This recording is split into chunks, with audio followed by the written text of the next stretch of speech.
నమస్తే అండి అందరికి. ఈరోజు జరగబోయే మధ్యాహ్నం మ్యాచ్ అంటే ఈరోజు డబుల్ ధమాకా అనమాట, సండే కదా. మధ్యాహ్నం మ్యాచ్ వచ్చేసి ఆర్ఆర్ వర్సెస్ కేకేఆర్ మ్యాచ్. ఎలా ఉండబోతుంది అనుకుంటున్నారు? ఎలా ఉండబోతుంది? ఎలాగా ఉండదు చూద్దాం. ఎందుకంటే ఆర్ఆర్ మంచి ఫామ్లో అయితే లేదు, అలాగే కేకేఆర్ మంచి ఫామ్లో ఉన్నారు. లాస్ట్ మ్యాచ్ కొద్దిగా స్ట్రగుల్ అయ్యారు, కానీ ఈరోజు చూద్దాం అసలు ఎవరు ఎక్కడ ఎలా జరుగుతుంది, టాస్ పరిణామాలు ఏంటి, అసలు బ్యాటింగ్ లైనప్ ఏంటి, అసలు ఎవరు కీ ప్లేయర్సో తెలుసుకుందాం. ఫస్ట్ ఆర్ఆర్తో స్టార్ట్ చేద్దాం. ఆర్ఆర్లో బ్యాటింగ్ లైనప్లో వచ్చి ఫస్ట్ యశస్వి జైస్వాల్ అలాగే వైభవ్ సూర్యవంశీ, ఫ్యాబులస్ బ్యాటర్స్ అనమాట. వీళ్ళిద్దరు నిలబడితే మ్యాక్సిమం అవతల టీంకి కారిపోతూ ఉంటుంది. ఎందుకంటే మీరు లాస్ట్ మ్యాచ్ చూసే ఉంటారో, జీటీ వాళ్ళ మీద వైభవ్ సూర్యవంశీ 100 కొట్టాడు, తర్వాత ముంబై మ్యాచ్లో డెక్అవుట్ అయిపోవడం, అది వేరే విషయం.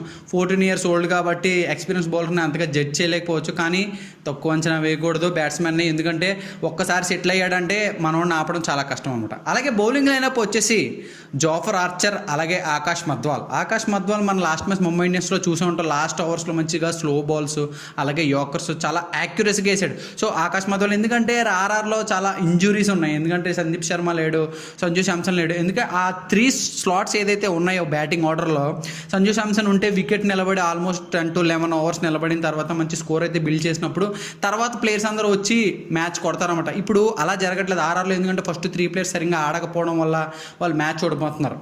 సో ఇప్పుడు కేకేఆర్ విషయంలోకి వద్దాం. కేకేఆర్ బ్యాటింగ్ లైనప్లో వచ్చేసి ఫస్ట్ అజింక్య రహానే, అలాగే బ్యాటింగ్లో మళ్ళీ ఆండ్రూ రసూల్. ఎందుకంటే వీళ్ళిద్దరి గురించి ఎందుకు చెప్తున్నానంటే, స్టార్టింగ్ స్టేజ్లో ఫస్ట్లో వికెట్ పడిపోయిన రహానే చాలా మంచిగా ఆడుతున్నాడు అనమాట. మిడిల్ చేస్తున్నాడు ప్రతి బాల్, తన ఎక్స్పీరియన్స్ చూపిస్తున్నాడు అందరికీ కూడా.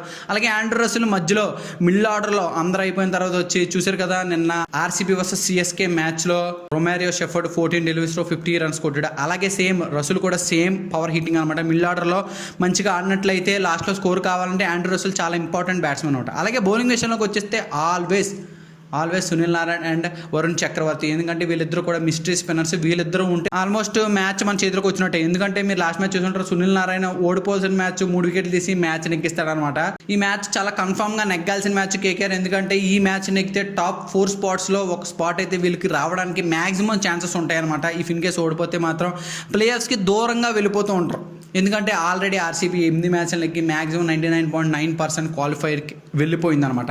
ఎందుకంటే 11 మ్యాచ్ల్లో 8 మ్యాచ్లు నెగ్గింది for the first time, first qualifiers. Maximum RCB చాలా సంవత్సరాల తర్వాత, ఐ థింక్ 2016లో చేసింది, ఈసారి కూడా చేసింది. చాలా బాగా ఆడుతున్నారు అందరూ కూడా. మ్యాక్సిమం 190, 160 అలా కొట్టే టీము 210 runs కొడుతుంది because of Romario shepherd. Maximum RCB luck favour చేయదు, ఈసారి ఫేవర్ చేసింది. సేమ్ ఇలాగే కేకేఆర్ కూడా మంచిగా ఫేవర్ చేసి మంచిగా రన్ రేట్తో మంచిగా కొట్టినట్లయితే పైకి వెళ్తారు. ఇప్పుడు ఆర్ఆర్ విషయానికి వస్తే, ఏ మ్యాచ్లో అయినా సరే ఈ టీం మ్యాచ్ నెగ్గాలి అనుకుంటే మ్యాక్సిమం మ్యాచ్ నెగ్గడానికి ఛాన్సెస్ ఫస్ట్ టాప్ 3 బ్యాటర్స్ అనమాట. ఎందుకంటే మీరు అన్ని టీంలో చూడండి, టాప్ 4 teams కూడా మీరు చూస్తే, ప్లే ఆఫ్స్కి వెళ్తున్న టీమ్స్ మీరు చూస్తే top 3 players is the key players. ఎందుకంటే టాప్ 3 players ఆడితేనే మ్యాక్సిమం మ్యాచ్ నెగ్గుతారు.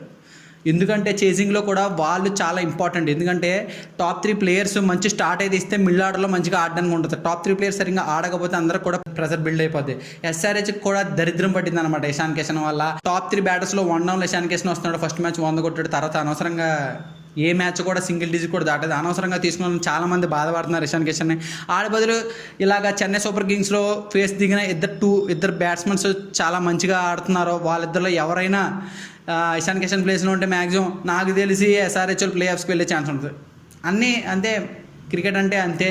ఎవరో పెద్ద బ్యాట్స్మెన్ ఫామ్లో ఉంటాడో మంచిగా ఆడతాడో అనుకుంటాం, కానీ వాళ్ళే సరిగ్గా ఆడరు. అసలు మనకి ఎవరో తెలియని వాళ్ళు కూడా కుడుతూ ఉంటారు, లైక్ వైభవ్ సూర్యవంశీ. సేమ్ అలాగే అనమాట. ఇప్పుడు టాప్ 3 బ్యాటర్స్ ఎవరైతే ఉన్నారో అందులో కూడా ఒక దరిద్రం ఉంది, ఆడే నితీష్ రాణా అనమాట. అసలు టెస్ట్ మ్యాచ్ ఆడుతున్నాడు, ఐపీఎల్ ఆడుతున్నాడు కూడా తెలియట్లేదు. సో మనోడు కూడా బాగా ఆడితే ఆర్ఆర్ మ్యాచ్ నెగ్గొచ్చు అనమాట. ఈరోజు మ్యాచ్ వచ్చేసి ఈడెన్ గార్డెన్స్ కోల్కతా వాళ్ళకి చాలా అచ్చొచ్చిన pitch. Toss is very crucial. Toss నెగ్గిన ఖచ్చితంగా చేసింగ్ తీసుకుంటారు. ఎందుకంటే ఈ పిచ్లో స్పిన్కి బాగా హెల్ప్ చేస్తుంది. మంచి స్పిన్నర్స్ కేకేఆర్లో ఉన్నారు, అలాగే ఆర్ఆర్లో కూడా ఉన్నారు, కానీ అంత ఎఫెక్టివ్గా లేరనమాట. మధ్యలో రియాన్ పరాగ్ కూడా వచ్చేస్తున్నాడు, అంత ఎఫెక్టివ్గా వేయట్లేదు. మహేష్ తీక్షణ కూడా ఉన్నాడు, కానీ పడట్లేదు అనమాట బౌలింగ్. సో వీళ్ళిద్దరి మధ్యన హెడ్ చూద్దాం. హెడ్ వచ్చేసి ఇప్పటి వరకు 30 మ్యాచ్లు ఆడారు. 30 మ్యాచ్లో 15 మ్యాచ్లు కేకేఆర్ నెగ్గింది, అలాగే 14 మ్యాచ్లు ఆర్ఆర్ నెగ్గింది. ఒక మ్యాచ్ నో రిజల్ట్ అనమాట. పెద్ద వేరియేషన్ అయితే లేదు, కానీ హెడ్ టు హెడ్ని బేస్ చేసుకుని మనం ఈరోజు మ్యాచ్ చూసినట్లయితే కష్టం అనమాట. ఎందుకంటే 2 టీంలు different forms. KKR is best ఫామ్లో ఉంది, ఆర్ఆర్ ఇస్ వెరీ వర్స్ట్ ఫామ్లో ఉంది. కానీ టాప్ 3 బ్యాటర్స్ బాగా ఆడితే మేబీ మ్యాచ్ నెగ్గచ్చు ఆర్ఆర్. మ్యాక్సిమం ఈరోజు అందరూ కూడా కేకేఆర్ నెగ్గుతారు. నేను కూడా అదే అనుకుంటున్నాను. ఏదైనా మ్యాజిక్ జరిగితే మేబీ ఆర్ఆర్ నెగ్గచ్చు. సో ఈరోజు మ్యాచ్లో నేనైతే కేకేఆర్ నెక్చేది అనుకున్నాను. సో మీరేమనుకుంటారు కామెంట్ బాక్స్లో మెన్షన్ చేయండి. నెక్స్ట్ మ్యాచ్లో మంచి ప్రిడిక్షన్తో మళ్ళీ ముందుకు వస్తున్నాం. అప్పటి వరకు don't forget to like, share and subscribe. Matches మంచిగా చేయండి. Happy Sunday. సరే మరి ఉంటాను. Bye bye.